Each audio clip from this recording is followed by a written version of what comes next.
simpleng tao lang siya, 'no? Namumuhay lang sa farm. Sabi nga ng iba, galing lang ng farm o galing lang ako sa farm, namumuhay lang kami sa farm, nag-aalaga ng biik, ng baboy. Pero sino ba naman ang, lulukuhin niya, 'no? Tayo kahit napakasimpleng tao natin, kahit hindi tayo abogado, kahit hindi tayo, mga propesyonal, alam natin na pinagluloko tayo ng babaeng ito, 'no? Ang problema nga lang, dahil nga, sila ay maimpluwensiya, mapera, makapangyarihan, napasok sa pulitika at ayan ang kanyang backup. Nakita niyo yung backup niya, 'no? Naimpluwensyang tao sa loob ng 6 na taon, 'no, mga kaibigan. At may kasama pang pananakot ang kanyang pagiging maimpluwensya, 'no? So, yang kuhang yan, hindi yan puwedeng sabihing, sabi kasi nitong matanda is, leader naman tayo kaya maraming gustong magpa-picture. So it means, ang mga pangyayaring pagpapa-picture kung saan-saan ay kung panahon ng kampanya yan, 'no? Sa mga tuwid, kung nangangampanya ka o kaya may mga cutting ribbon ka doon sa mga proyekto, tsaka ka mapupunta doon.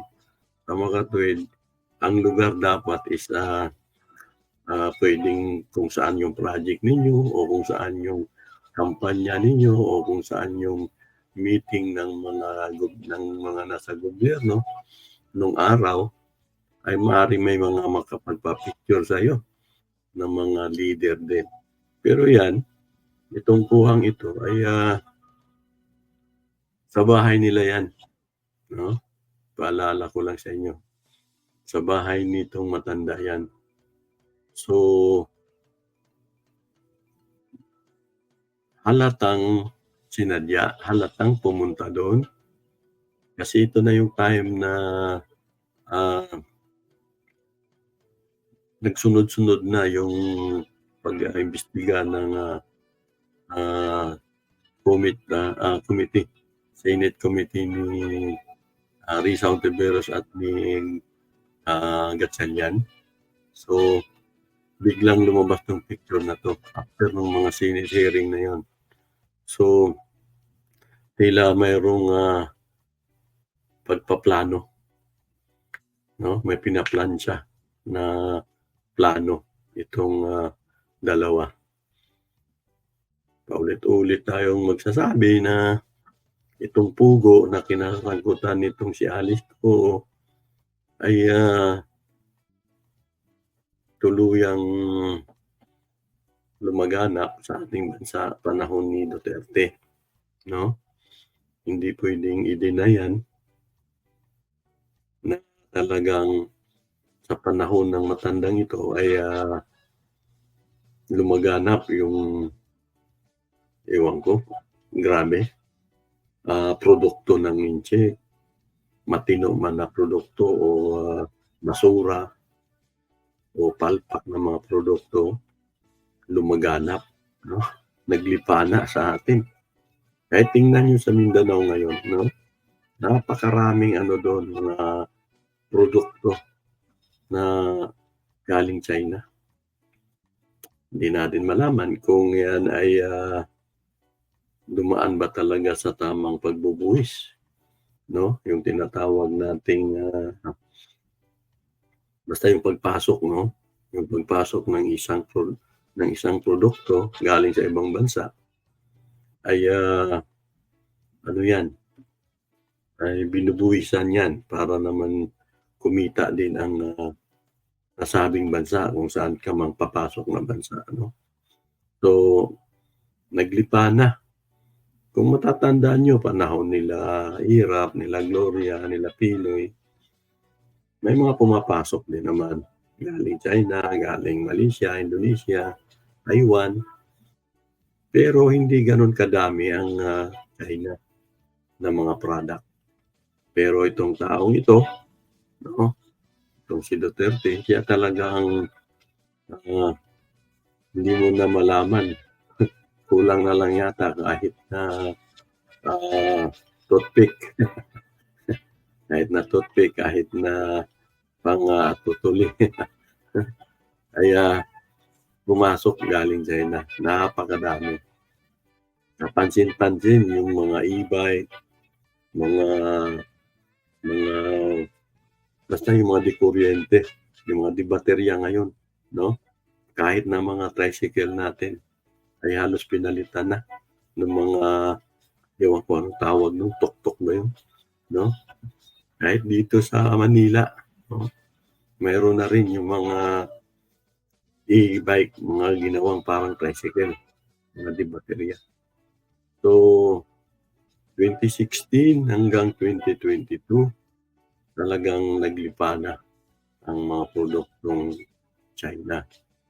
At siyempre kasama nga sa sinilang nung 2016 hanggang 2022 ay yung papalakas ng pugo, 'no?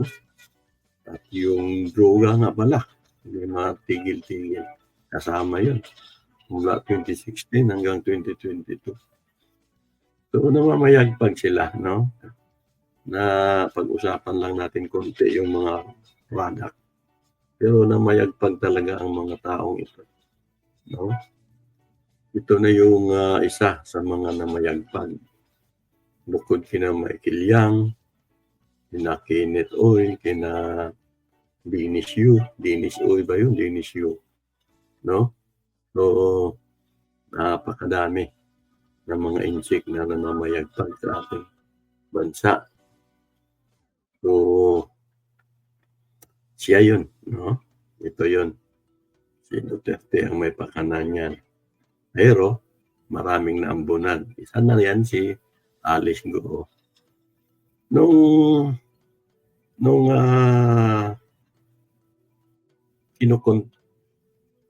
kino-contempt na ito, 'no, nung, pinapahuli dahil, hindi na umattend sa pangalawa, pangatlo at mga kasunod pang mga hearing, ay, alam na natin bakit. Parang itong immigration, DOJ, sila na lang yung nagsasabi na na hindi aalis yan, hindi tatakas yan, dadalo yan. At naalala ko yung abogado, 'no, itong abogado ng babaeng ito. Parang, makikita talaga natin ano, ewan ko kung sang-ayon kayo, pero makikita talaga natin na may mga abogado na sobrang kapal ng mukha, 'no? Grabe kung makapagtanggol, makapag, manipula, sagawa ng mga, kakaibang ideya na paborable sa kanyang kliyente. So, sabi ko nga nakakasuka kasi paulit-ulit man niyang sabihin na, wala pang kaso, wala pang ebidensya, 'no? Lalo na doon sa birth certificate ng babaeng ito, 'no, na lagi niyang sinasabing, bakit mapaso yung kanyang passport? Bakit mapaso yung kanyang pagiging mayor? Hindi pa naman napapatunayan. Alam niyo yung abogadong ganyan, ah, kita mo na yung ano, kita mo na yung, pag-iikot niya, ginagamit niya yung kanyang pagiging abogado para, ah, bilugin ang ulo ng mga, pumupuna sa kanyang kliyente, bilugin ang mga taong may, akusasyon sa kanyang kliyente. at, bilugin din yung mga ahensya ng gobyerno na naghahabol na sa kanyang kliyente tulad ng COMELEC 'no, na gusto na siyang tanggalin dahil sa pandaraya doon sa kanyang pagkakakilanlan 'no. Pero itong abogado nitong, maimpluwensyang babaeng ito ay, himod, alam niyo na 'no, talagang, kasuka-suka 'no. Parang kung minsan, masasabi natin na itong mga abogado ito is, in the name of, money, in the name of money ba talaga, ah, magiging kasangkapan tayo para, lituhin, bulahin, lokohin ang sambayanang Pilipino 'no, sa ngalan ba ng, milyones na ibabayad sa inyo 'no. So,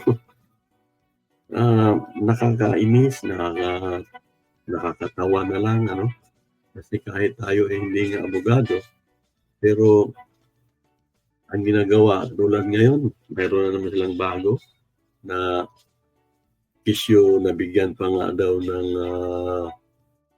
um,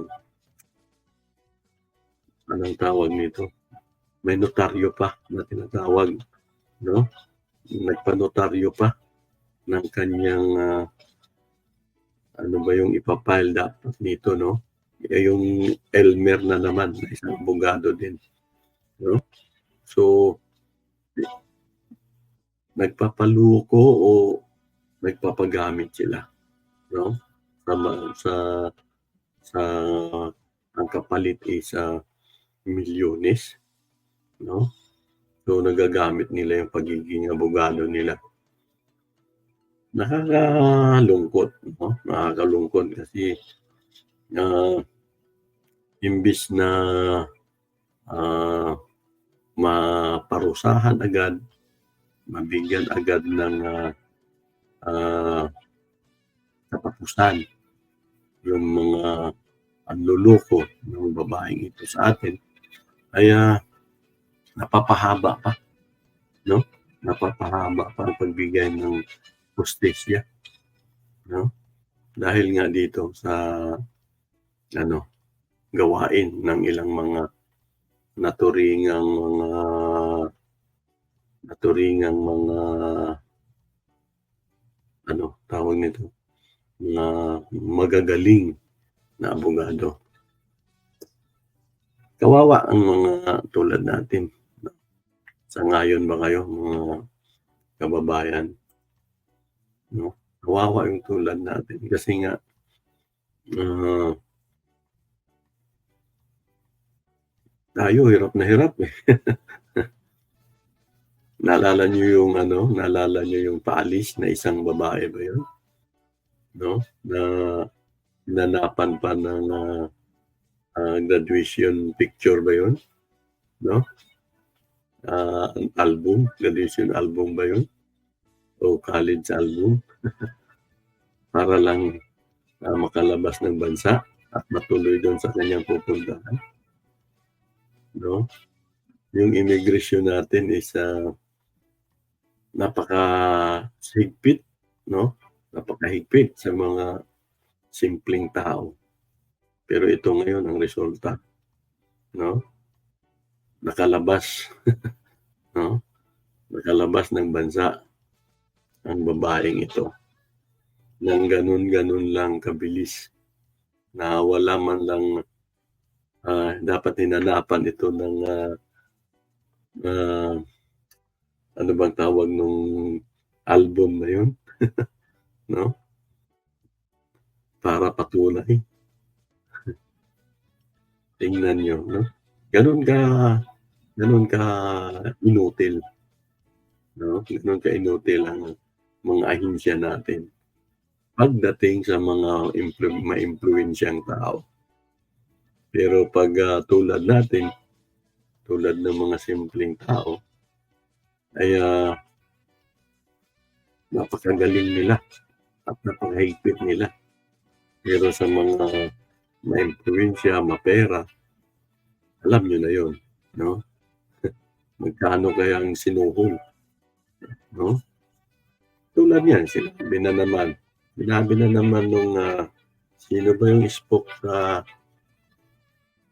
sa woman ng, Bureau of Immigration, Dara, something Dara, hindi ko na maalala ang apelyido, pero siya ay I think Dara ang first name niya, 'no? Malaking posibilidad daw na sa backyard, back out, back post, 'no? Ang ibig niya lang sabihin, malaking posibilidad daw na doon sa dulo, sa kabila, hindi dito sa Metro Manila, kung hindi doon sa may Mindanao, maaaring doon daw dumaan, 'no? Tapos nagpunta daw ng, Kuala Lumpur o Indonesia or Malaysia man 'yan. Paulit-ulit na lang, 'di niyo ba napansin? Tuwing mayroong tatakas na maimpluwensyang tao, paulit-ulit na lang na sasabihin, "Oh, sa Davao," 'no? Napansin niyo ba yung insik na gustong tumakas sa Davao pumunta? Naalala niyo rin ba yung magkapatid na Indiano na sangkot sa Parmali? Sa Davao din pumunta. Buti na lang at nahuli sila. Pero yun na nga ang, sinasabi natin. Alam niyo naman pala na doon pupuslit ang, gustong tumakas na maimpluwensyang tao. Ay bakit di kayo maglagay ng, ah, patindihin, 'no?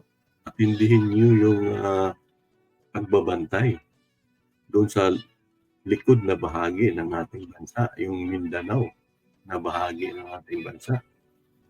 Hindi yung 1990s pa sinasabi na yan, na 'pag gusto mong tumakas, 1990, 2000, 'no, ginawa na yata nung panahon nila Marcos yan, na may mga tumakas doon dumaan. Alam niyo naman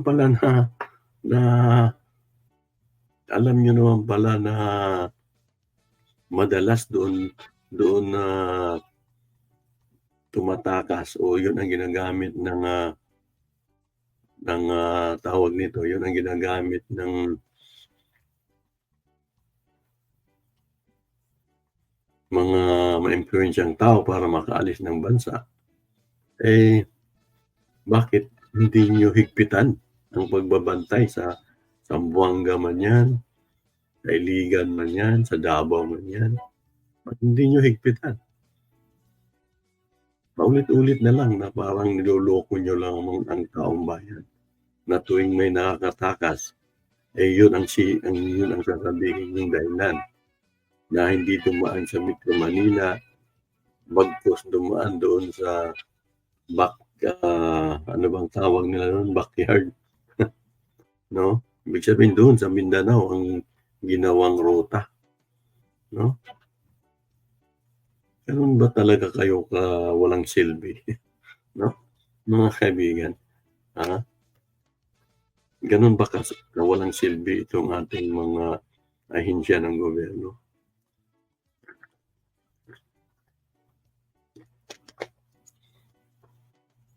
Na palagi na lang, 'no, yung mga simpleng tao ay, hindi nakakakuha ng patas na,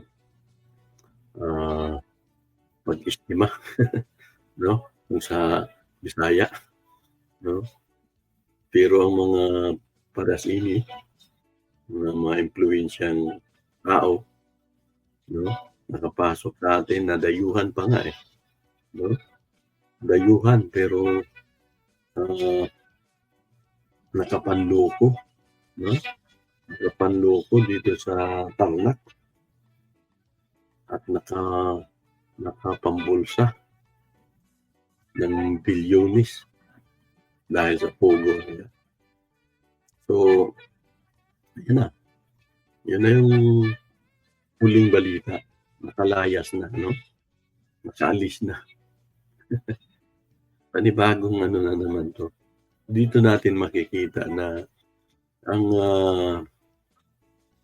ang mga ahensya natin is, mahigpit lang, 'no? Mahigpit lang sa mga simpleng tao. Pero 'pag, makapangyarihan ka, mapera ka, iyon, napakadali. Napakadali nilang, makaalis, matalikuran nila yung kanilang mga kaso. Kaya ano pa bang aasahan natin, 'no? Malamang, 'di ba, ilan na yung mga nasa labas. Si Tevez, malamang baka si Buntag ay wala na rin dito, 'no? Si Kibuloy, easy-easy yan makatakas, 'no? Baka malamang wala na rin yan dito, 'no? At ano bang gagawin ng mga ito sakaling, ah, tulad niyan ng si Alice Guo ay nakatakas na rin. So, tuwing mayro'n bang iimbestigahan o tuwing bang mayroong, tuwing bang mayroong, ah, pagbabayarin ng taong bayan, 'no? Ibig sabihin, tuwing bang may hinahabol ang taong bayan na isang leader na gumawa ng, krimen, gumawa ng pang-aabuso, ay, nakakatakas na lang palagi, 'no? Gano'n na lang ba ang mangyayari palagi, ha? Kaya ito ba sila, Duterte, Bato, Bongbong, si yung isa pang heneral na si Albayalde, Albayalde ba yun? Yung sila Kuramat, tama ba? Kuramat, yung isang general. Sino pa? Yung mga hinahabol ng ICC, no? So, darating din ba ang time na 'pag ito na naman ang hinahabol at malapit ng masukol, 'no? Malapit ng masukol,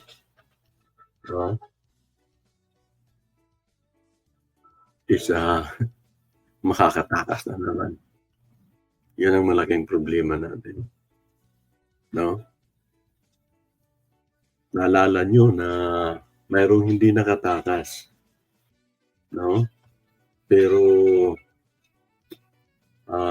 dinamahan tayo, 'no? Paalala ko lang sa inyo na mayroon tayong mga hinatulan, 'no? Na hindi tumakas pero nalinlang uli tayo, 'no? Nagwi-wheelchair, nagwi-wheelchair agad, 'no? Kaya ang hirap, 'no? Hangga't hindi kayong mga darating na time nakapanood nito, puwede kayong mag-comments, ano? Parang hindi tayo natututo, 'no? Hindi lubusan yung pagkuha natin ng, kabayaran sa mga ginawang, abuso o krimen sa atin. Naalala niyo si Gloria, 'no? Gloria Arroyo, iniiyak-iyakan lang tayo, nagpa-wheelchair, nagpa-custody sa Veterans Hospital, na-kesyo may sakit, 'no? So, bandang huli, hinaawaan, tinatawad, at nakabalik pa bilang, congresswoman, 'no? Malamang yun din ang ginawa ni Enrile, 'no? Nung siya ay mayroong, plunder, 'no? Sila Bong Revilla, sila Jinggoy Estrada, 'no? Kulang na lang magsakit-sakitan silang lahat, 'no? Pero ang maliwanag itong si Gloria Arroyo kasi siya talaga ang nagsasakit-sakitan nung mabigyan na ng, pardon nitong si ito uli, si Duterte, ay biglang tumayo at ang lakas pala lumakad. Gano'n tayo 'no, gano'n ang mga kababayan natin 'no, naluloko tayo at, madali tayong maawa. Kaya sa bandang huli 'no, kung sa Bisaya pa, pag-abot sa tumoy, kita ray natulto, kita'y nauwa 'no. So, sabi ko nga ito na naman, nakalayas na naman ang isa sa mga, ah, nakapag, nakapanloko sa atin 'no. Magkano kayang kinita nito sa Pogo 'no, at, ilang galamay kaya ang naiwan nito na nandito pa rin sa Pilipinas na nagmamasid lang 'no, para tayo'y lukuhin muli 'no. So, matindi 'no, mga kababayan, matindi. Sayang at, hindi pa balik lang tayo do'n sa ano 'no, balik lang tayo do'n sa, ah, tawag nito, balik lang tayo do'n sa, ah, alingaw sa madaling araw 'no. Ah, dalawa sana ang gusto kong talakayin, dalawang babae 'no, pero hindi natin kinakaya. So, ito lang muna 'no, si Alice Guo lang muna. Antayin niyo, ah, maaari maaaring bukas ng madaling araw ay, yung isa, babae naman ang pag-uusapan natin 'no. So, 'yan ang sitwasyon natin 'no. Napakadali nating, maisahan 'no, kasabwat yung mga, nasa panggobyerno natin. Ilang milyon kaya ang binayad ano, sa abogado, sa nagpalusot sa kanya, sa tumulong sa kanya para makatakas 'no. At, ano kaya ang nasa likod ng, litratong ito o larawan na ito 'no. Tandaan niyo, nandiyan pa rin sila. Umalis man itong babaeng ito, ang nagpasimuno ng ang nagpasimuno ng, pogo, ang nagpasimuno ng, paglipanan ng mga produktong inchik, ang nagpasimuno ng, pagbalewala sa ating, kapangyarihan sa pag-angkin at panatili ng ating, impluwensya o, sa West Philippine Sea ano, yung, pagiging atin ng lugar na 'yan. Ang pasimuno ng pagbalewala nito ay alam niyo na 'no, ito pa ring taong ito na nanalo nung 2016 at, gumawa ng grabeng, kabulastugan kung sa Bisaya 'no, grabeng kabulastugan sa atong nasod. Okey, ah, gusto ko lang ipaalala din sa atong mga kababayan 'no, lalo na diyan sa, Visayas at Mindanao 'no, kung sa mga hindi pa nakakakilala sa atin, ako ay, Bisaya din 'no. So, gusto kong pilitin na ano, bawat, puntahan natin ay, ma